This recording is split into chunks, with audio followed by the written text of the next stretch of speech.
Nah waktu itu Tuhan cuman ngomong di dalam hati saya, dia bilang bahwa karena kamu suka menolong orang, jadi kamu itu anakmu mendapat pertolongan Tuhan juga gitu lewat orang lain. Jadi betapa pentingnya kita sebagai orang tua untuk kita tuh menjaga hidup kita supaya anak kita juga dipelihara Tuhan, ditolong Tuhan gitu.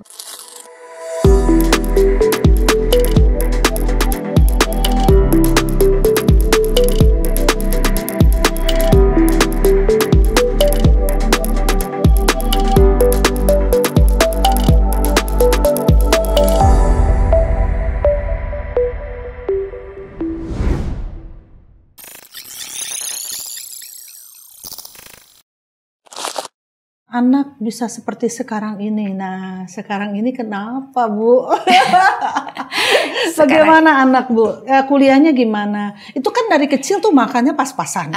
Telur satu. Iya. Mungkin Indomie pernah yang nomor 2 dan nomor 1 diomelin nomor 2 diomelin sama cicinya karena dia minta mie goreng. Tapi cicinya bilang nggak boleh, mie kuah aja supaya kita bisa makan ada rasanya dan banyak gitu loh, bisa pakai sayur gitu kan. Gitu. Jadi akhirnya sampai sekarang suka jadi candaan. Ingat gak Ci, waktu aku mau mie goreng Cici nggak kasih aku. Sekarang aku bisa beli. Maksudnya ya, Bu. Iya gitu loh maksudnya.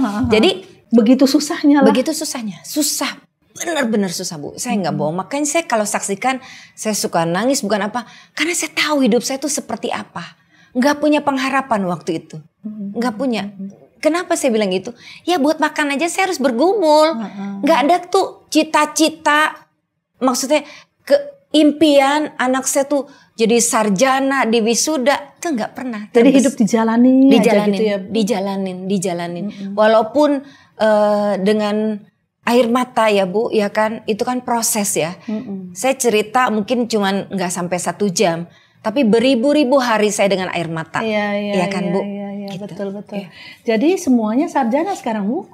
Iya Bu, puji Tiga-tiganya? Tuhan. Iya, yang pertama lulusan swasta, universitas swasta. Puji Tuhan IP-nya 3,89. Padahal nggak ada vitamin yang saya kasih juga. Dia, Bu. Nasi goreng mentega. Ya itu banter kalau ada yang kasih nugget. Ya baru lebih baik lah. Iya. Nah. Yang kedua IP-nya 3,91. Lulusan universitas juga swasta yang semesterannya Ibu tahu kan kalau swasta. Nah, tapi selalu ada berkat pada waktu saya mau bayar semesteran. Anak saya yang pertama dia dapat beasiswa juga dari universitasnya.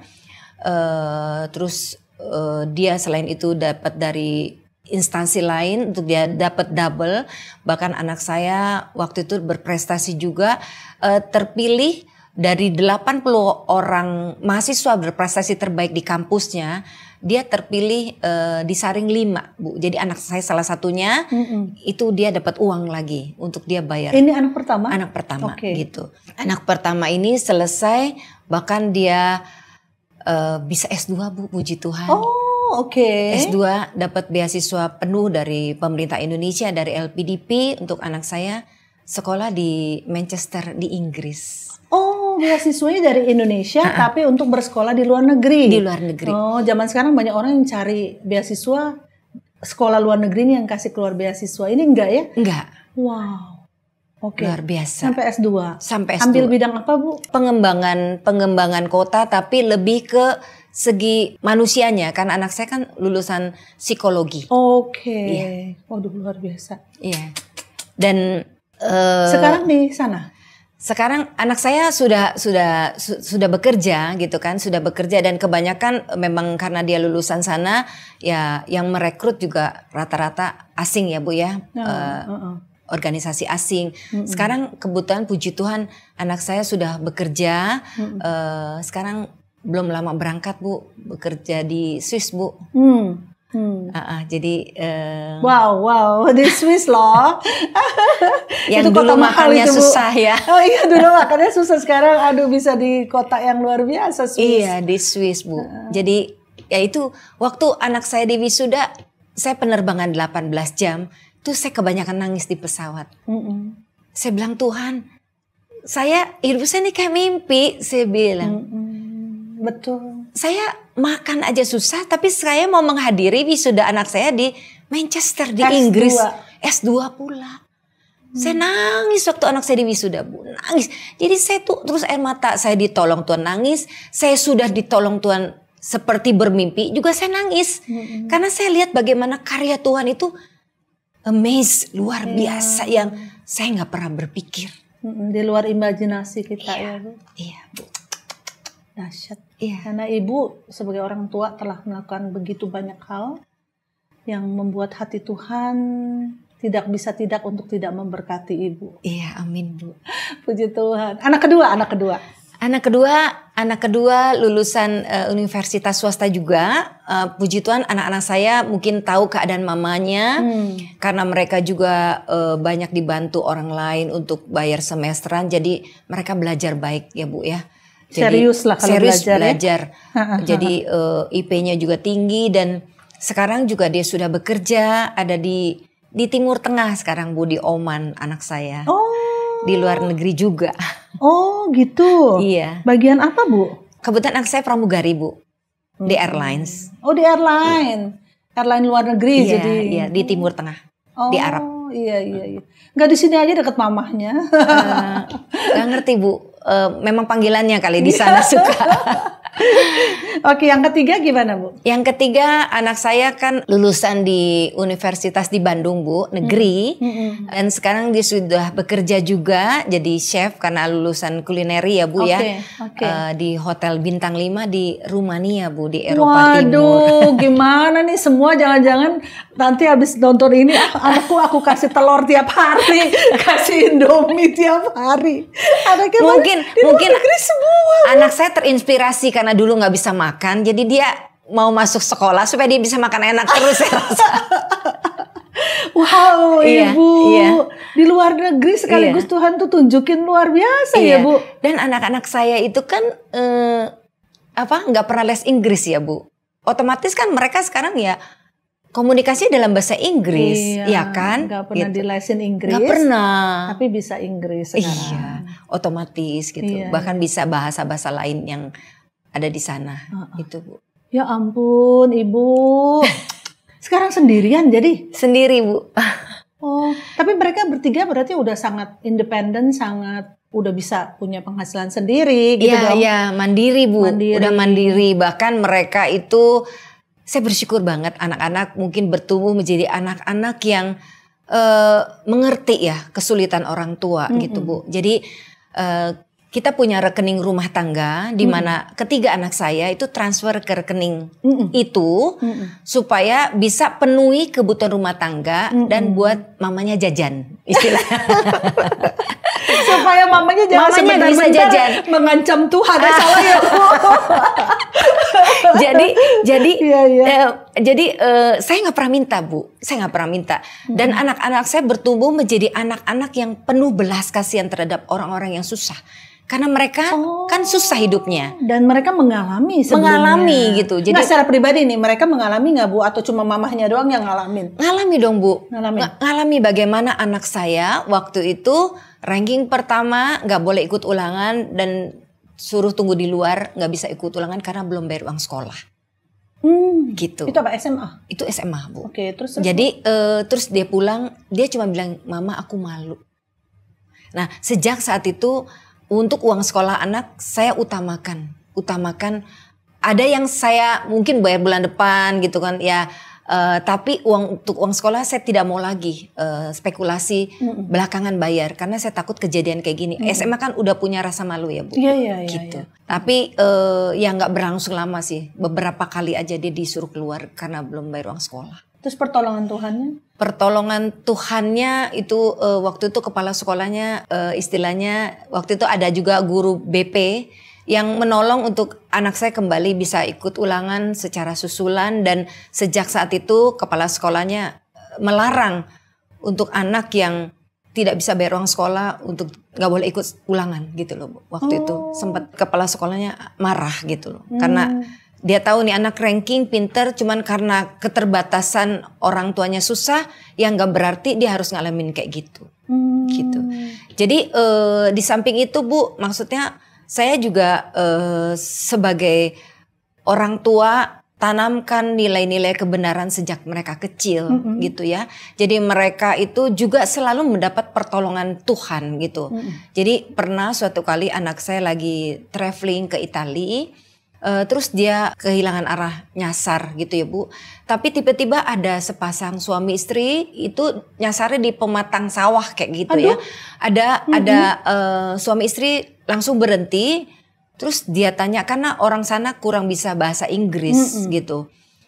Terus akhirnya dia yang bawa ke tempat penginapan. Nah waktu itu Tuhan cuman ngomong di dalam hati saya. Dia bilang bahwa karena kamu suka menolong orang. Jadi kamu itu anakmu mendapat pertolongan Tuhan juga gitu lewat orang lain. Jadi betapa pentingnya kita sebagai orang tua untuk kita tuh menjaga hidup kita supaya anak kita juga dipelihara Tuhan, ditolong Tuhan gitu. Bahkan saya juga bilang sama anak saya kan semua perempuan, saya bilang, Mama tidak tahu apa yang kalian lakukan di sana. Tapi ingat ada Tuhan yang selalu ngawasin kalian. Jadi kalian bertanggung jawab atas apa yang kalian perbuat. Saya bilang begitu ke anak-anak saya. Dan saya percaya itu selalu ada pertolongan. Jadi waktu anak saya yang nomor 2 dan 3, karena mereka di luar negeri, mereka waktu itu traveling Bu. Nah yang nomor 3 itu pasportnya ketinggalan dan tiketnya hilang. Hilang. Di airport itu hilang. Jadi dia sempat ngomong di grup keluarga, aku tiket dan pasportku hilang. Nah saya tuh perkatakan yang baik. Saya bilang tenang dek, kamu akan pulang sesuai dengan tiket yang kamu beli. Jadi sesuai dengan pesawat yang tertera di tiket, kamu akan pulang dengan pesawat itu. Ya kan? Tapi Tuhan itu baik banget. Delay pesawatnya 1 jam. Jadi anak saya dikasih kemampuan untuk mencari dalam 1 jam. Dalam 1 jam ketemulah di informasi. Itu kan luar negeri kan besar-besar Bu ya. Besar. Tapi anak saya cari ke pos polisi, cari ke lost and found, cari segala macam, ketemu. Dia balik lagi ke kafe di mana dia beli dan dia tinggalkan itu. Tapi akhirnya ketemu, dia pulang dan saya bersyukur gitu. Jadi mulut kita itu kan seperti firman berkata hidup mati dikuasai lidah. Siapa menggemakan makan buahnya. Pada waktu anak-anak saya masih kecil itu kan mereka kadang-kadang buat ulah ya Bu ya. Buat ulah. Saya marah gitu. Tapi perkataan yang keluar dari mulut saya, nada saya tinggi Bu. Tapi saya bilangnya begini, hebat kamu ya, jadi sarjana kamu ya. Saya amarah saya keluar, tapi perkataan itu yang keluar dari mulut saya.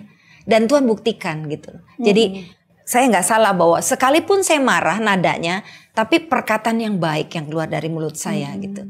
Saya nggak pernah berkata-kata kutuk gitu.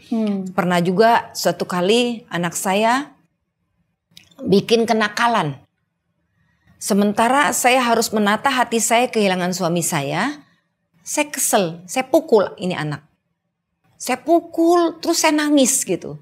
Saya bilang Tuhan kalau begini saya sih gak sanggup dah saya bilang. Karena saya harus cari uang, sementara saya harus pulihkan hati saya. Dan saya harus ngasuh anak saya kalau bandel-bandel gimana gitu kan.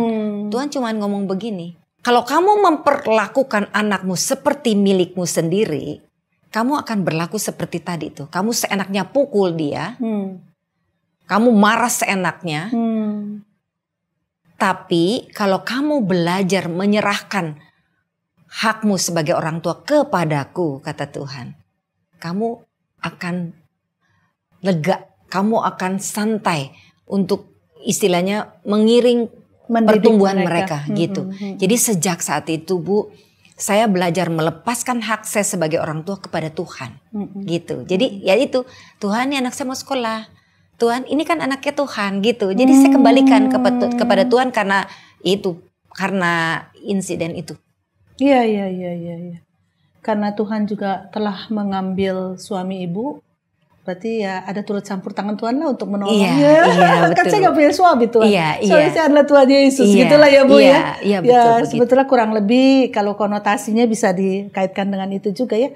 Saya tanpa suami, Ya biarlah Tuhanlah yang menggantikan posisi papa, posisi suami. Dan Iya. ibu tidak bergantung pada keinginan menikah lagi supaya orang lain bisa bantu, atau dari keluarga misalnya minta-minta uang terus gitu sama keluarga, nggak ada ya Bu? Enggak Karena sih. banyak loh kejadian gitu Bu, merasa mengasihani diri dan minta sana minta sini, soal orang-orang wajib menolong dia dalam kehidupan susah. Saya waktu itu sih berpikirnya gini loh Bu, kalau saya minta-minta sama orang, sama keluarga ya, mungkin mereka sekali, 2 kali tolong. Setelah itu kan juga mereka repot karena mereka kan punya kebutuhan. Betul. Dan saya nggak mau bikin malu Tuhan.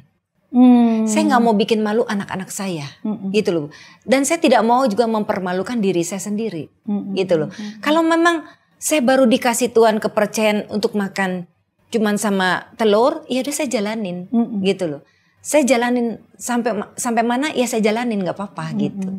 Jadi banyak penderitaan demi penderitaan yang saya lalui yang membuat iman saya bertumbuh, membuat saya jadi kuat ya, membuat anak-anak juga menjadi anak-anak pribadi yang nggak mudah menyerah dengan keadaan.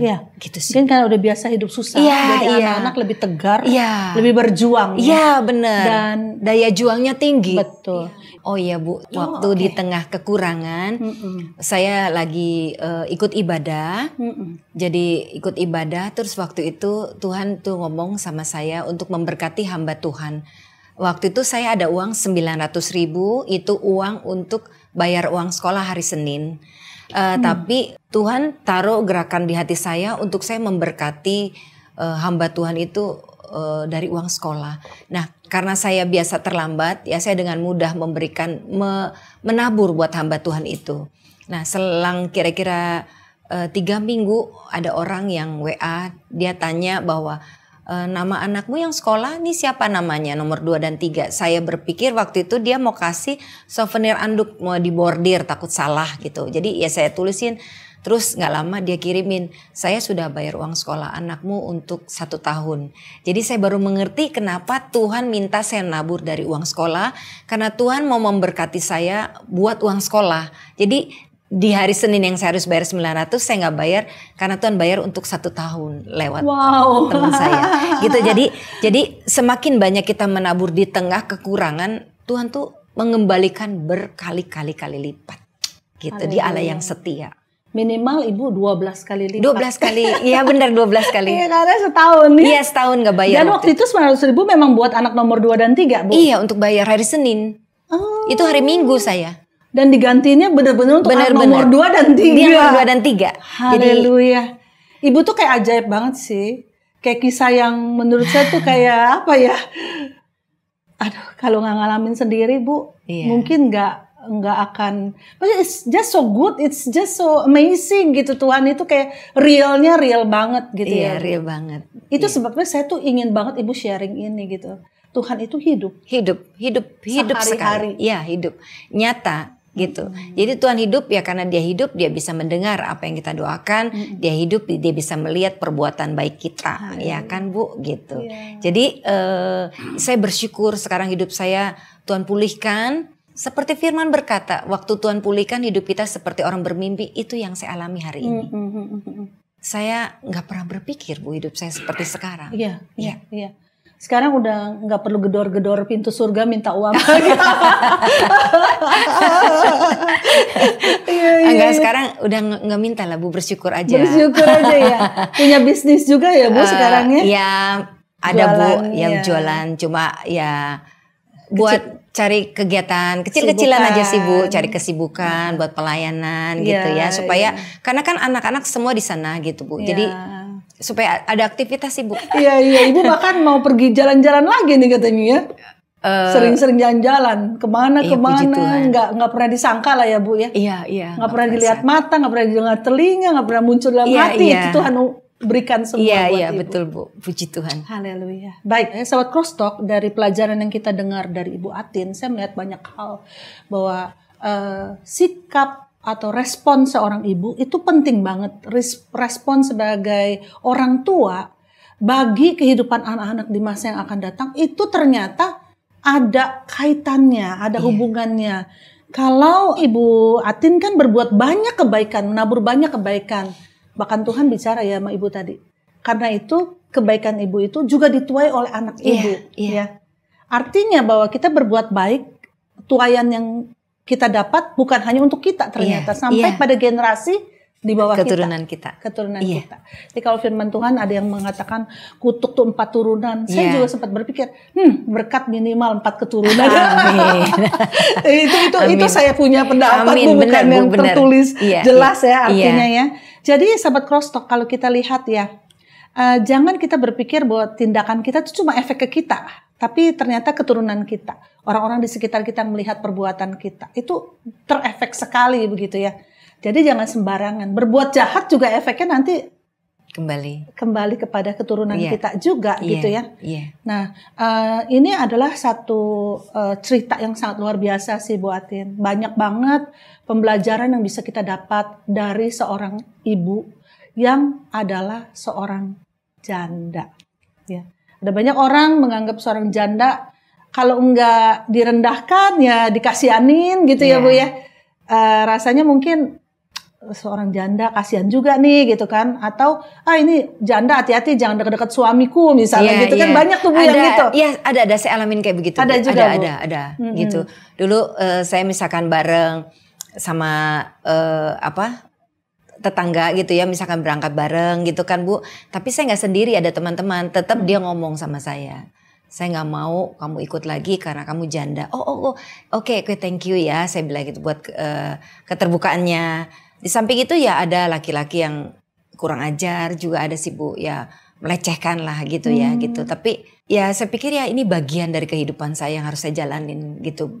Belum lagi ada orang yang minta anak saya gitu untuk diadopsi, itu saya nangis tuh karena buat saya itu berat gitu loh. Apa seperti ini hidup saya sementara saya susah, terus anak saya harus tercerai-berai, dan itu tidak saya lakukan. Maksudnya berapapun imbalannya saya nggak akan mau terima gitu, karena buat saya ya anak-anak ya yang paling berharga lah ya buat saya ya, di samping Tuhan tentunya Bu. Baik, Sobat Crosstalk, kalau kita lihat bahwa hidup kita itu ke depan tidaklah ditentukan dari masa lalu kita ya. Respons kita ke depan kalau menjadi seorang janda bisa saja marah pada Tuhan. Kenapa Tuhan ambil di mana masa-masa yang saya sangat membutuhkan Tuhan, anak saya 3 gitu kan, seperti Bu Atin. Atau kita bisa respons berbeda. Aku punya Tuhan and I want to move on. Aku mau bergerak, aku mau maju. Aku mau menjalani ini bersama dengan Tuhan. Dan ternyata Tuhan itu kalau dipercaya, dia senang banget. Iya, betul Bu. Maka dia akan limpahkan pembuktian penyertaannya oleh karena kita percaya sama dia. Ya kan? Jadi sahabat Crosstalk, ini adalah apa yang Bu Atin betul-betul sudah menunjukkan dalam kehidupannya sehari-hari. Bagaimana dalam bertahun-tahun dia mempercayakan dirinya dan anak-anaknya yang nggak mungkin anak-anaknya saya melihat bahwa anak-anak menjadi pribadi yang juga suka menolong orang karena lihat mamanya suka nolong orang. Betul dong Bu, iya kan? Iya Bu. Nah makanya itu adalah sebuah luar biasa ya, seorang janda bisa begitu mengimpartasikan hal yang baik kepada anak-anaknya. Apalagi kita semua yang mungkin masih punya suami, keluarga yang lengkap. Mari kita tanam hal yang baik buat anak-anak kita. Dan biar jadi berkat, dan mereka jadi berkat juga bagi orang lain. Bu Atin mungkin ada sesuatu yang mau disampaikan kepada sahabat Crosstalk. Mungkin saya sampaikan sedikit sahabat Crosstalk. Kalau saat ini Bapak Ibu semua sedang dalam proses, jalanilah proses itu dengan penuh ketekunan. Karena lewat ketekunan itu akan menimbulkan, seperti firman berkata, tahan uji. Dan tahan uji akan menimbulkan pengharapan yang tidak pernah mengecewakan. Pengharapan kita di dalam Tuhan tidak pernah mengecewakan. Selain itu kita harus hidup di dalam kebenaran Tuhan. Karena kebenaran yang membuat kita selalu ada pertolongan daripada Tuhan. Tuhan tidak pernah meninggalkan, Tuhan tidak pernah membiarkan anak-anaknya yang berseru-seru di hadapan Tuhan selain mendengar, selain mengabulkan apa yang menjadi isi hati dari setiap kita. Tetap semangat, berjuanglah untuk mencapai destiny ilahi yang Tuhan tetapkan. Tuhan Yesus memberkati. Dan jangan lupa untuk investasi atau menabur dalam hidup orang lain yang juga mengalami hal yang sama ya. Iya. Jadi permintaan pertolongan kepada Tuhan bukanlah untuk diri sendiri. Sobat Crosstalk, dengan demikian berakhirlah bincang-bincang Crosstalk kita pada saat ini. Tuhan luar biasa. Seperti Dia tidak pernah meninggalkan Ibu Atin. Bukan hanya tidak pernah meninggalkan, tapi menunjukkan kuasa-Nya yang luar biasa. Percayalah, Anda semua yang menyaksikan ini, mungkin belum mencapai itu. Tapi Tuhan akan menolong. Tuhan tidak pernah deadlock, nggak pernah buntu, jalan buntu nggak pernah. Dia akan selalu buka jalan demi jalan buat anak-anaknya yang hidup berkenan kepadanya. Amin. Apalagi yang hidup berkenan kepadanya. Amin, betul. Pasti akan dipelihara. Pasti. Baik Bu Atin, kesaksiannya luar biasa. Terima kasih kesediaannya. Walau awalnya sangat ragu-ragu nih mau cerita apa enggak, mau ikut. Tapi akhirnya di-share dan ini pasti jadi berkat buat banyak orang. Amin. Ya. Kemuliaan bagi nama Tuhan. Amin. Haleluya. Baik. Ya. Dengan demikian berakhirlah ngobrolan kita. Sampai jumpa di bincang-bincang Crosstalk selanjutnya. Tuhan Yesus memberkati. Sahabat Crosstalk, agar kesaksian ini dapat menjadi berkat kepada lebih banyak orang, yuk like and share kesaksian ini kepada keluarga dan teman-teman lainnya. Bagi sahabat Crosstalk yang diberkati melalui kesaksian ini, mari berbagi di kolom komentar. Dan subscribe agar tidak ketinggalan kesaksian-kesaksian lainnya.